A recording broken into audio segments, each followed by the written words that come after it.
Assalamualaikum warahmatullahi wabarakatuh. Kali ini saya dan kelompok saya akan mempresentasikan tugas UAS PSSI, yaitu perencanaan bisnis pengembangan cafe coffee shop. Saya Muhammad Diulurinsa NIM 069 dan teman saya Roro Jesse NIM 059.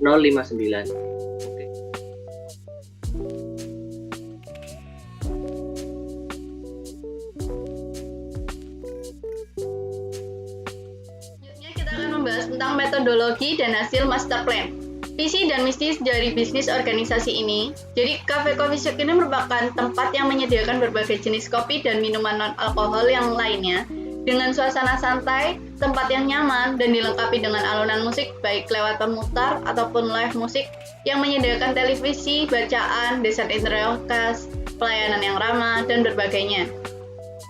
Cafe coffee shop ini juga digunakan untuk menikmati kopi dan mengerjakan tugas, menjadi tempat berfoto, bertemu dengan rekan kerja, atau menonton acara musik. Jadi desainnya dia bertema dengan kaum milenial. Visinya yaitu menjadikan cafe coffee shop sebagai kedai kopi yang digemari oleh para penikmat kopi dan diterima kalangan milenial di daerah Surabaya. Misinya yaitu memperkenalkan cafe coffee shop sebagai tempat penikmat kopi dalam menikmati dan mengisi waktu mereka dalam berbagai aktivitas seperti me time, rapat, berkumpul bersama kerabat, teman maupun lainnya. Memberikan kopi dengan kualitas terbaik bagi masyarakat dengan harga yang terjangkau.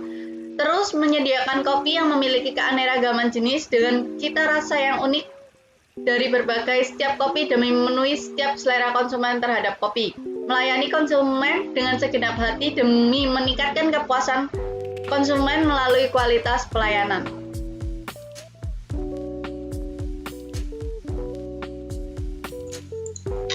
Selanjutnya 3.2 analisis kondisi exiting. Kekuatan atau strength, harga yang ditetapkan sesuai dengan kantong para anak muda. Lokasi yang strategis karena dekat dengan sekolah atau kampus. Tempat yang bernuansa klasik, rustik, khas Jogja dan menyajikan suasana yang nyaman. Produk yang disajikan sesuai dengan segmentasi pasarnya. Menerapkan pengelolaan manajemen keuangan yang baik. Konsep kafe yang unik. Kelemahan, weakness, modal yang kurang, belum memiliki pelanggan tetap, tidak memiliki kenalan atau koneksi dalam bidang perkopian, tidak memiliki investor, kurangnya biaya promosi. Peluang atau opportunities, gaya hidup anak-anak muda dapat menambah minat konsumen, dapat mengembangkan bisnisnya dengan menambah produk baru dan membuka cabang lain untuk menguasai pasar, memperluas jaringan untuk meningkatkan daya jual beli. Ancaman atau threat, harga bahan baku yang tidak stabil, tingkat persaingan kedai kopi yang tinggi, adanya pesaing yang sudah lebih dulu dikenal, banyaknya kedai kopi atau kafe yang ada di mall akan turut memberikan pengaruh terhadap pertumbuhan usaha. Peralatan dan perlengkapan coffee shop cenderung mahal.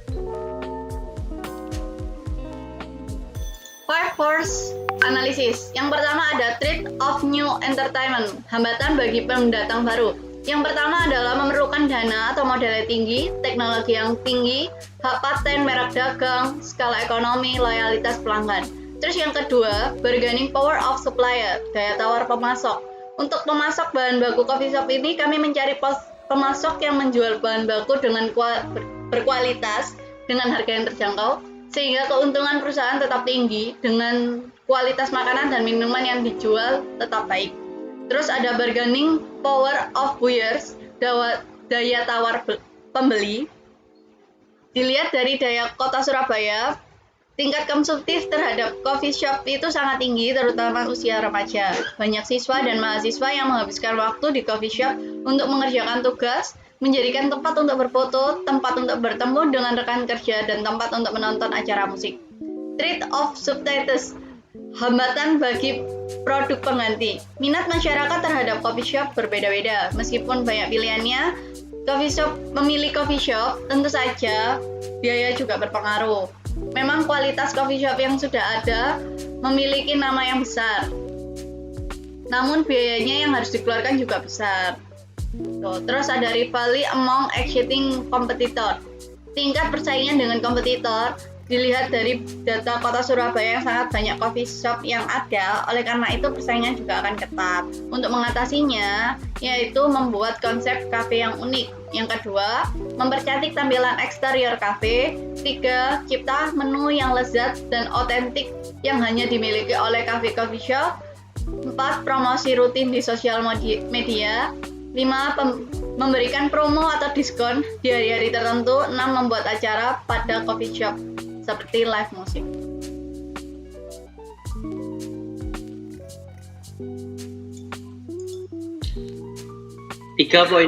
Metrik TOWS bisnis.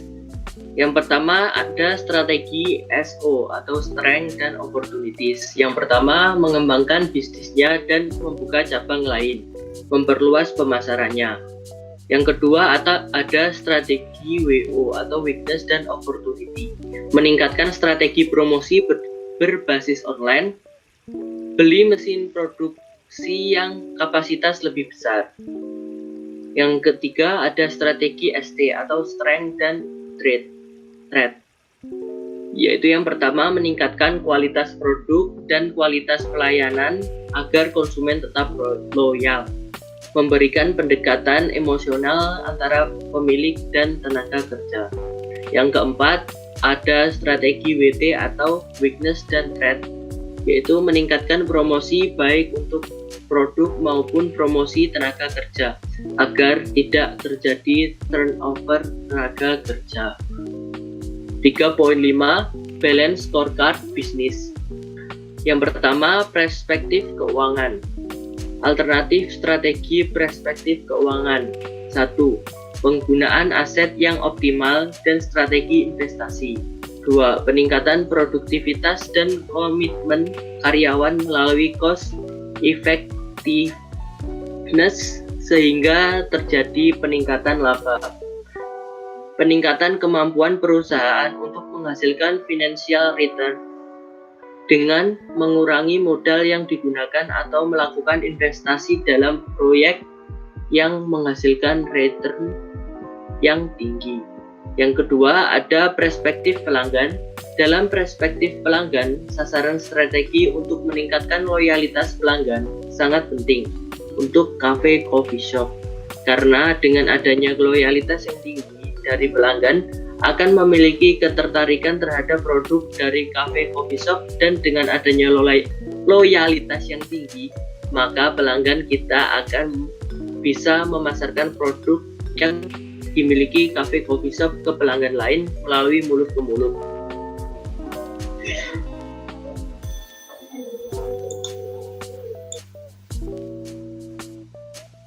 Tiga 5.3 Balance Scorecard Perspektif Proses Bisnis Internal, yaitu yang pertama ada proses inovasi yang berkaitan dengan ide-ide terhadap produksi barang.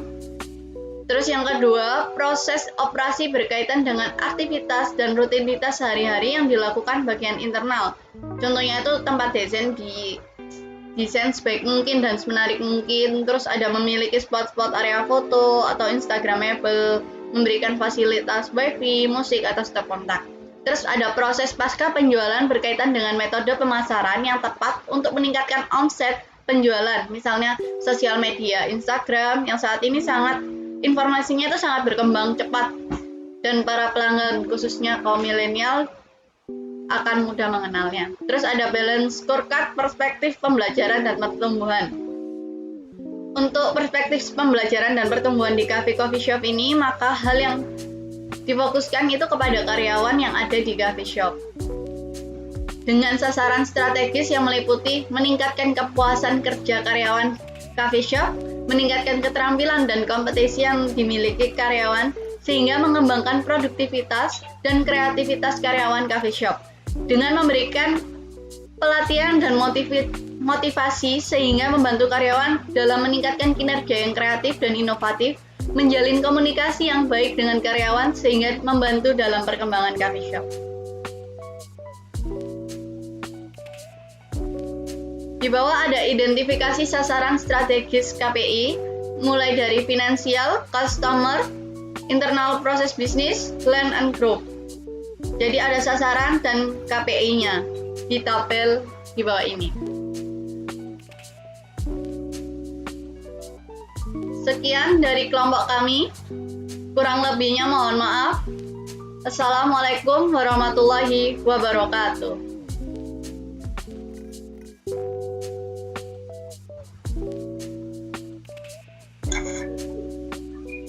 Udah.